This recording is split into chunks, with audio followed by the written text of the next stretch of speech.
Bienvenidos a Tu Corazón y el Dinero. Mi nombre, Charvela El Hash de Salcedo, y siempre acompaño a mi esposo, Héctor Salcedo, pastor, economista, autor, pero lo más importante, mi esposo. Así que, Chacho, gracias por el tiempo que dedicas a preparar este material y a responder estas preguntas que sabemos que son de bendición para todos ustedes y de beneficio. Y mira, hoy queremos seguir hablando en el ámbito de la familia, de decisiones importantes, compras importantes que nosotros hacemos en esta etapa. Y una de esas es la vivienda, ¿cierto? Esa es como una gran decisión, una gran compra. Sí, dentro de las finanzas familiares a nivel mundial, los dos componentes más importantes del patrimonio de una familia, en general, hay excepciones, el 1% que tiene mucha riqueza, pero el grueso de la población tiene dos activos importantes. Uno es la vivienda o la primera vivienda, y dos, sus medios de transporte, sus vehículos. Esos son a nivel prácticamente mundial, como menciono, los dos principales componentes del patrimonio familiar. Las dos cosas más costosas que una persona adquiere en su vida prácticamente. Y cuando se va de este mundo, usualmente lo que le deja es una vivienda y vehículos a su familia. Exacto. Y hay criterios que nosotros debemos tomar en cuenta para hacer un buen uso de los recursos que Dios ha puesto en nuestras manos. Y queremos oír de ti qué cosas tomar en cuenta al comprar esa primera vivienda. Sí. Y una pregunta, o la primera pregunta sería, ¿cuándo es ideal comprar esa primera vivienda? ¿Hay una edad? ¿Hay una etapa? ¿Hay un perfil? Sí. No sé, dime tú. Sí. Antes de responder eso de cuándo, del momento, mencionar que muchas de estas cosas, a veces uno no hace referencia a un versículo específico de la Biblia que haga alusión a lo que estamos hablando, pero cuando hablamos de buen manejo financiero o de criterios para manejarnos bien económicamente, eso cae dentro del principio de prudencia, de sensatez que está enseñado a lo largo de las Escrituras. El libro de Proverbios nos exhorta en múltiples ocasiones a ser sensatos, a ser juiciosos a la hora de invertir, de gastar, de tomar decisiones económicas, porque estos recursos no son nuestros, son de Dios y nos son dados en parte para cumplir o cubrir nuestras necesidades. Una de ellas es la vivienda. Entonces, es en ese contexto de sensatez y prudencia recomendado por las Escrituras que nosotros hablamos de estas cosas. Correcto. Entonces, yendo a la primera pregunta de cuándo comprar una vivienda, uno pudiera decir, bueno, en cualquier momento casi siempre es bueno porque uno necesita una vivienda en todo momento. La decisión de comprarla o no, siempre uno la compara con alquilar o comprar, porque yo o vivo alquilado o compro una vivienda. Bueno, casos excepcionales que me la presten, que mi familia me la facilite, yo no tenga que pagar alquiler. Pero en general lo que la gente enfrenta es un gasto de alquiler o un gasto de hipoteca porque la compra y usualmente la financia. Entonces, normalmente, cuando el gasto de cuota que yo tendría que pagar para adquirir una vivienda, si se dan otras condiciones que voy a hablar en un momento, el gasto de cuota que tengo que pagar para adquirir una vivienda es mayor en más o menos 20% que el alquiler que pago, es como una buena decisión financieramente hablando.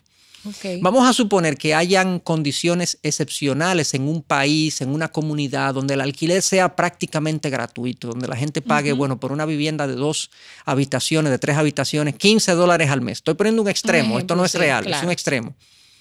En esa comunidad mucha gente va a decir, pero ¿para qué yo voy a comprar una vivienda? No hace sentido. Si vivir alquilado prácticamente me sale gratuito. De hecho, en nuestro país hay comunidades del interior del país, de zonas rurales o ciudades más pequeñas que la ciudad capital, donde el alquiler es tan barato, por así decirlo, tan bajo, que comprar una vivienda no sería una buena decisión económica porque es muy poco costoso. Porque la mensualidad que tengo que pagar de préstamo va a ser mayor. Exactamente. Mucho mayor que el alquiler que me cobran. Y aunque el inmueble se quede a mi nombre, cuando yo decida rentar, imagínate, o sacar provecho de esa inversión, va a ser muy bajo. Va a ser muy bajo porque el alquiler no me lo van a pagar. Entonces no hace sentido. Entonces, descartando esas esas excepciones, por así decirlo, donde Sí. el alquiler sea prácticamente cero o irrisorio o muy bajo. Ajá. Normalmente cuando mi cuota de préstamo de financiamiento tiende a ser un 20 hasta un 20% por encima de mi alquiler, normalmente es una buena inversión. Eso por un lado. Eso es lo primero que tengo que observar. Lo segundo que tengo que observar es que yo tenga algo ahorrado, porque no es ideal, y estamos hablando en el contexto cuando una persona compra una vivienda y típicamente la financia. Sí. En un momento Esa vamos a hablar más de eso, de que es la mayoría de la claro, gente que lo hace del así. mortal. Entonces, esa persona la debe financiar habiendo ahorrado un porcentaje, que vamos a hablar de qué porcentaje es lo ideal más adelante, pero tengo que haber ahorrado algún tipo de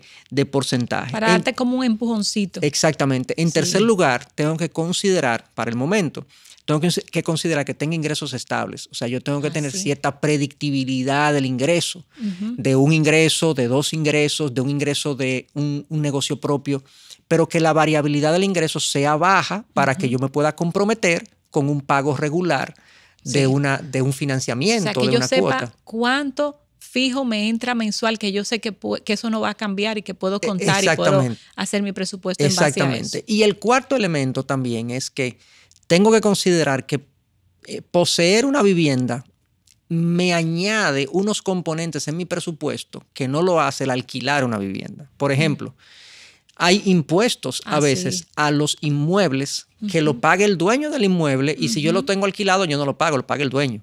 Primero, tengo que considerar los impuestos del inmueble. Tengo que considerar también los mantenimientos del inmueble, que típicamente cuando yo alquilo lo cubre el propietario, no yo que soy el inquilino. Entonces, en ese caso tengo que considerar al menos un 2 o 3% del valor del inmueble anual que se va como mantenimiento. ¿Mantenimiento tú dices gastos fijos de mantenimiento o mantenimiento del inmueble? Porque eso es otra cosa. No, mantenimiento del inmueble y si compro, por ejemplo, un apartamento, un departamento, como le llaman en otros países, también tengo que considerar los gastos comunes que pago en ese residencial. Que si no, exacto. Entonces, que en los alquileres a veces incluyen el alquiler y a veces, y cuando yo soy propietario lo tengo que pagar aparte. Entonces, a la hora de comprar, tengo que incorporar esos componentes en mi presupuesto que usualmente no están en el alquiler. Entonces, el momento es cuando yo esté listo para, con un ingreso estable, habiendo ahorrado algo, habiendo incorporado estos componentes al presupuesto, todo eso yo lo puedo manejar y la cuota no va, digamos, es más o menos un 20%, hasta un 20% del valor del alquiler. Yo creo que es un buen momento para comprar una propiedad. Ok, y otra pregunta que se hacen muchos, ¿de qué valor? ¿De qué valor debe de ser esa propiedad?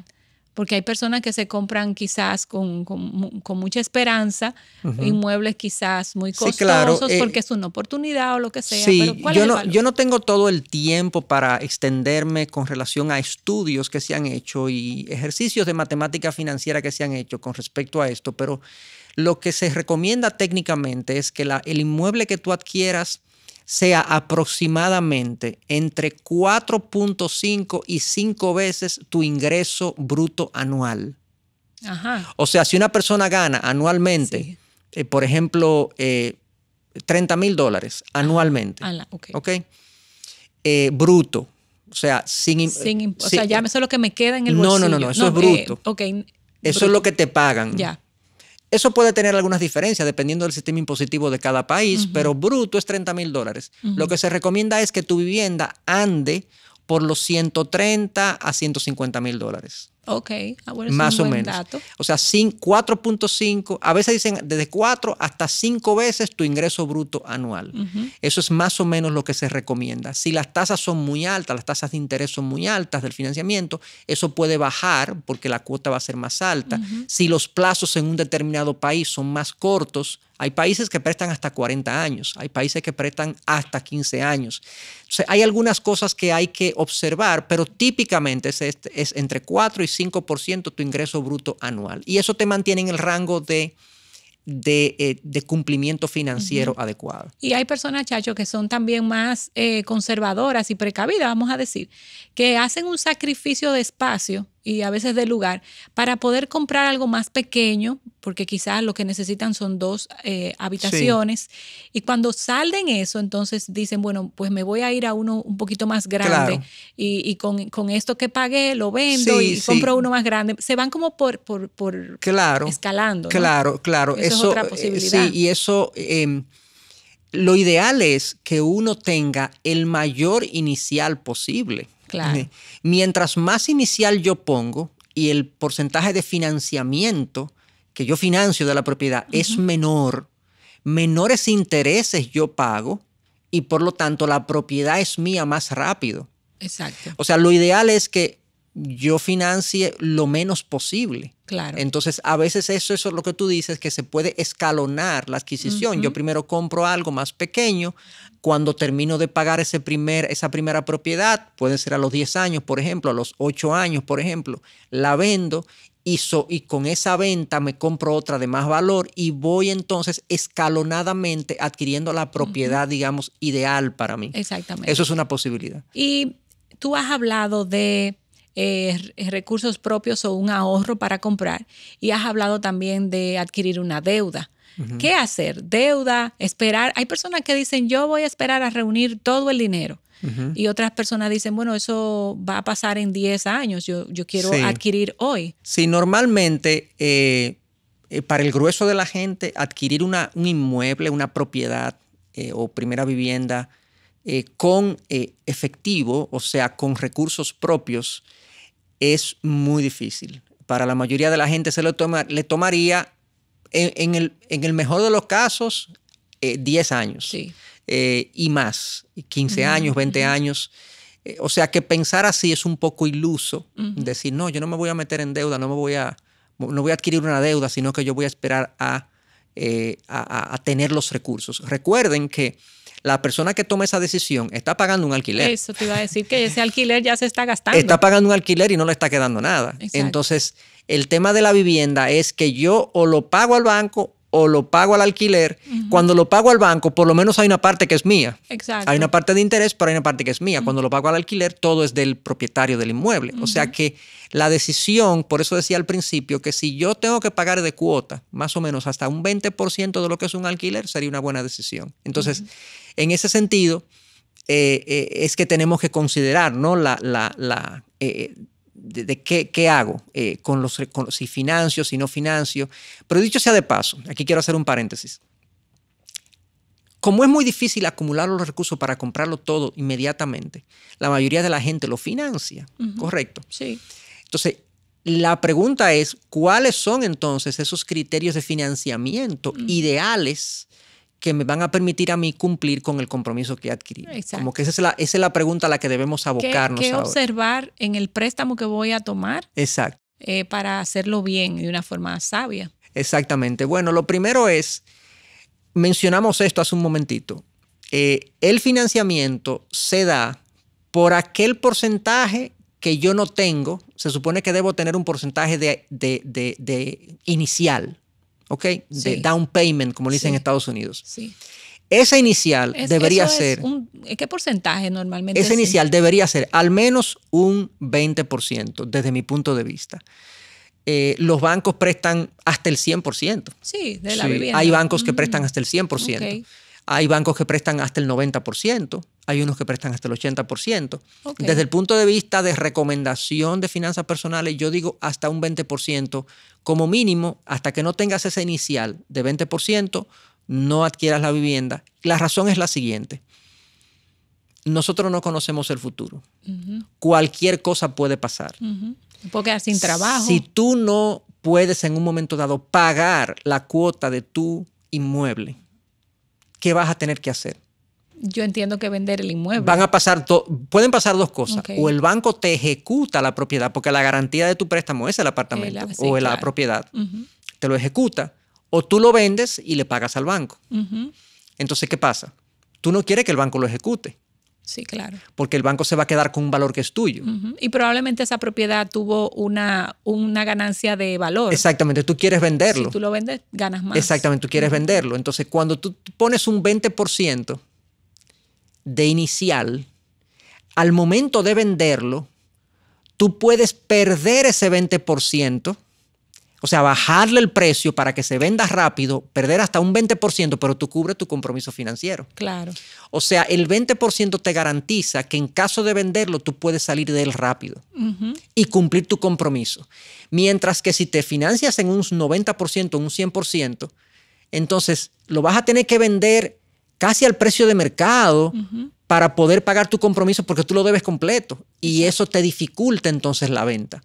Entonces esa es la razón por la que uno recomienda al menos un 20%. Digo al menos porque lo ideal es un 30 o un 40%. Y baja la cuota también. Baja la cuota también, correctamente. O bajas el plazo en el cual vas a cumplir tu compromiso. O sea, mientras más alto el inicial, menos intereses pagas. No que la tasa es menor, pero el monto de intereses es menor. Claro. O el plazo de pago también lo puedes acomodar mejor. Menor.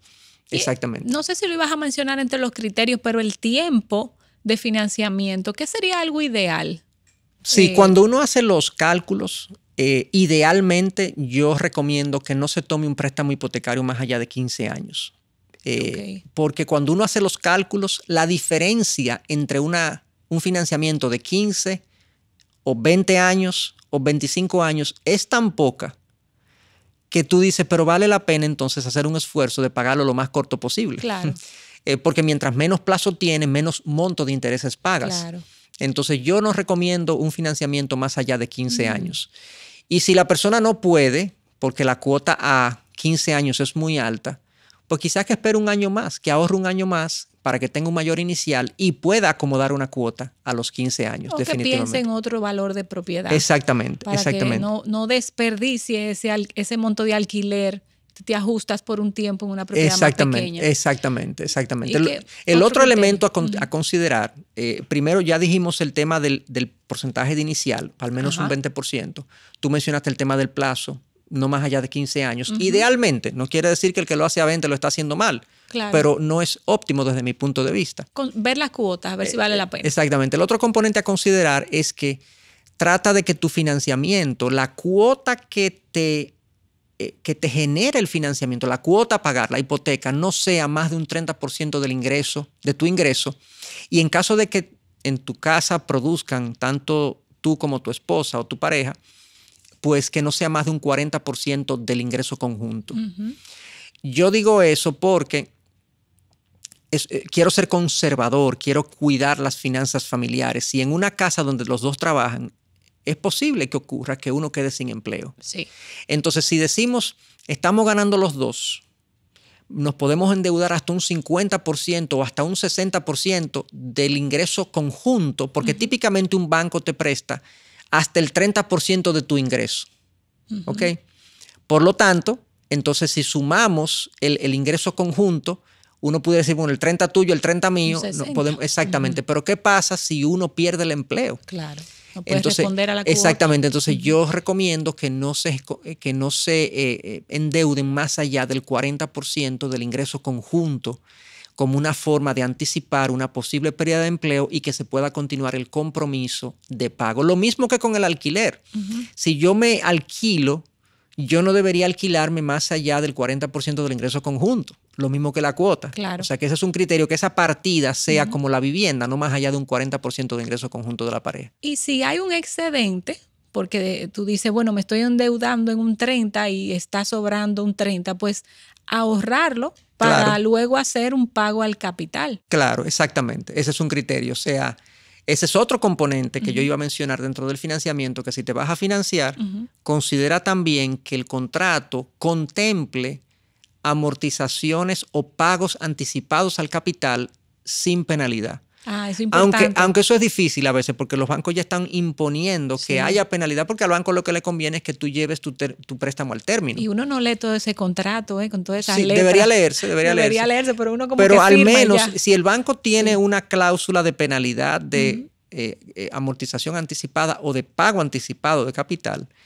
que yo le pueda pedir al banco al menos que me permitan a lo largo de la vida del préstamo, pero por lo menos permíteme 2 o 3 pagos a lo largo de la vida del préstamo sin penalidad. Claro. También a veces puedo poner a competir entidades, instituciones y irme a una institución, por ejemplo, a veces están los bancos múltiples o bancos tradicionales.